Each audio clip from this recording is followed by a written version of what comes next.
So hi friends, എൻ്റെ big boss season 7 11ാമത്തെ episode ഇന്നലെ പൂർത്തിയായി. രാത്രിയാണ് കണ്ടത്. ഈ ബിഗ് ബോസ് ആർക്കും ഡ്രസ്സ് കൊടുക്കാറില്ലല്ലേ? ഈ ഇട്ട ഡ്രസ്സ് തന്നെയാണ് വീണ്ടും വീണ്ടും ഇടുന്നത്. എനിക്കൊന്ന് ശാരികയൊക്കെ തുടക്കം മുതൽ ഇടുന്ന ഒരേ ഡ്രസ്സ് തന്നെയാണ്. സരിക ഉൾപ്പെടെയുള്ള ആളുകൾ എന്തിനാണ് ഇങ്ങനെ ഒരു ഗ്ലാമറസ് ആയിട്ടുള്ള ഒരു പ്രോഗ്രാമിന് നമുക്കൊന്ന് ഡ്രസ്സ് അല്ലെങ്കിൽ നമുക്ക് നമ്മളെ തന്നെ ഷോക്കേസ് ചെയ്യാൻ പറ്റുന്ന ഒരു പ്രോഗ്രാമിൽ ഡ്രസ്സ് കൊടുക്കത്തില്ല, കോസ്മെറ്റിക് ഐറ്റംസ് കൊടുക്കത്തില്ല. അറ്റ്ലീസ്റ്റ് മിനിമം ഇവർക്ക് ഇവന്റെ ഷാനവാസിനെയൊക്കെ താടി വരെ നരച്ചു. ആ ഡൈക്കൊക്കെ കൊടുക്കുക, അവന് അത് ഇട്ട് നടക്കട്ടെ. നിങ്ങൾ എന്തിനാണ് ഈ ബലം പിടിക്കുന്നത്? ഇത് ജയിലും സംഭവമൊന്നുമല്ലോ. അറ്റ്ലീസ്റ്റ് ഒരു ഷോ അല്ലേ? അപ്പൊ ഷോക്കേസ് ചെയ്യാൻ പറ്റുന്ന സാഹചര്യങ്ങൾ നിങ്ങൾ ഈ പിടിച്ചു വെച്ചിരിക്കേണ്ട കാര്യമാണ്. ആകെ 3 ബാൻഡും ഉണ്ട്, 20 പേരും ഉണ്ട്. ആ 3 ബാൻഡ് കിട്ടുന്നതോ ഈ പറഞ്ഞ പോലെ നല്ല സ്പീഡുള്ളവരും മറ്റേ കൂടുതൽ ഓടിച്ചാടി നടക്കുന്നവർക്ക് മാത്രമേ കിട്ടത്തുള്ളൂ. അപ്പൊ ഈ പറഞ്ഞ പോലെ ഇച്ചിരി സൈസ് ഉള്ളവരോ അല്ലെങ്കിൽ ഇങ്ങനെ ഓടാൻ പറ്റത്തില്ല, എസ്പെഷ്യലി ഒനീലിനെ പോലെ ആളുകൾ അല്ലെങ്കിൽ ഷാരിയെ പോലെ ആളുകൾക്കൊന്നും അങ്ങനെ പെട്ടെന്ന് സ്പീഡിലൊന്നും ഈ സമയം തട്ടിപ്പറിക്കാനോ പറിച്ചെടുക്കാനോ പറ്റത്തില്ല. അവർക്ക് മെന്റൽ ഗെയിം കളിക്കാനും സംസാരിക്കാനുള്ള കഴിവുണ്ട്, പക്ഷെ ഓടി നടക്കാനുള്ള കഴിവില്ല. ഇപ്പം ഈ ആര്യൻ എന്ന് പറയുന്നവൻ, ആര്യന് ഓടി നടക്കാനേ ഉള്ളൂ, അല്ല വേറെ ഗുണമില്ല അവനെ കൊണ്ട്. അപ്പം അങ്ങനെയുള്ള ആളുകൾക്ക് മാത്രം ഈ ഡ്രസ്സും ബാക്കിയുള്ള മെറ്റീരിയൽസ് കൊടുക്കുന്നതിന് എന്താ അർത്ഥമുള്ളത്? സോ ഈ ഒരു സാഹചര്യത്തിൽ ആകെ 3 ബാൻഡാണ് ഉള്ളത്. ഈ 3 ബാൻഡ് കൈക്കലാക്കുന്ന ആളുകൾ തന്നെയാണ് വീണ്ടും വരയ്ക്കാൻ തന്നെ ഇരിക്കുന്നത്. സോ അപ്പം ബിഗ് ബോസ് തീരുമാനിച്ചു അങ്ങനെ ഇപ്രാവശ്യം വേറൊരു ഗെയിം വെക്കാം, ഓട്ട മത്സരം. ഈ സെയിം സാധനം തന്നെ, അതൊരു വട്ടം ഇട്ടിട്ട് 3 നമ്മുടെ ബാൻഡ് വെക്കും. ആ ബാൻഡിലേക്ക് ആദ്യമേ കിട്ടുന്നവർക്ക് എന്ത് കിട്ടും?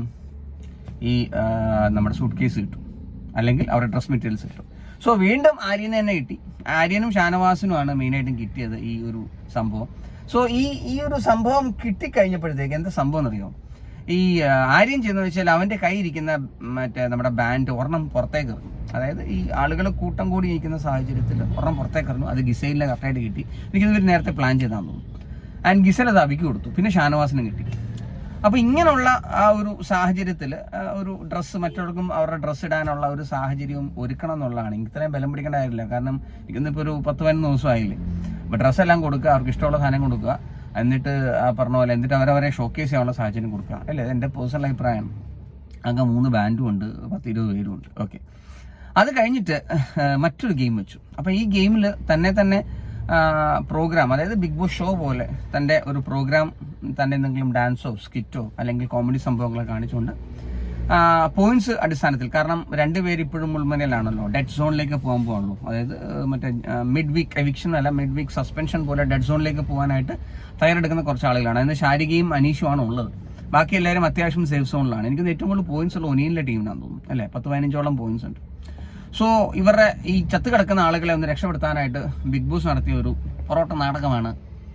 സ്വയം എന്താ പറയുക, ഒരു പ്രോഗ്രാംസ് എല്ലാം കാണിച്ച് പ്രദർശിപ്പിച്ച് ചെയ്യാന്നുള്ളത്. അപ്പം ആ ഒരു സാഹചര്യത്തിൽ കുറച്ച് പേരൊക്കെ നന്നായിട്ട് പരിപാടി അവതരിപ്പിച്ചു. എസ്പെഷ്യലി നമ്മുടെ അക്ബറിന് പാട്ട് പാടാൻ അറിയാൻ കാരണം കൺഫ്യൂഷൻ തീർക്കണമെന്നുള്ള പാട്ടൊക്കെ പാടി അക്ബറും അനുമോളും അങ്ങനെ പലരും അവരവരുടെ ടീമിനെ രക്ഷപ്പെടുത്തി. ഇനി 6 അംഗ ടീമിനെ രക്ഷപ്പെടുത്താനായിട്ട് അവരവരുടെ പരിപാടി നടത്തി.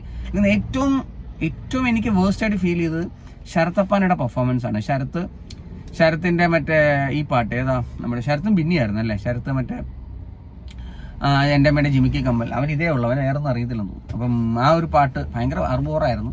ആൻഡ് അതിലും വെറുപ്പിച്ചതാണ് നമ്മുടെ ആര്യനും ഗിസയിലും തൊലി ഉരിഞ്ഞുപോയി ഇഷ്കിലെ പാട്ട്, ഇഷ്കൽ ആഷിഖി, സോറി,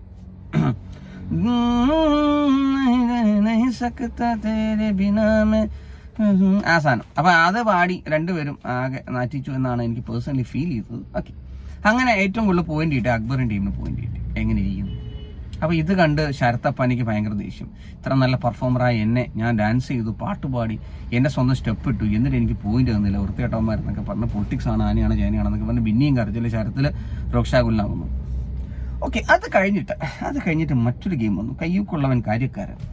ആ ഗെയിം കൊള്ളായിരുന്നു. ആ ഗെയിം വേണമെങ്കിൽ ഒന്ന് ട്രൈ ചെയ്തിരുന്നെങ്കിൽ ഇച്ചിരി കൂടെ മനോഹരമായി സംഭവത്തെ കൊണ്ടുപോകാമായിരുന്നു. അവിടെ ഏറ്റവും കൂടുതൽ പോയിന്റ്സ് ഉള്ളത് ഒനീലിനാണെന്ന് എല്ലാവർക്കും അറിയാം.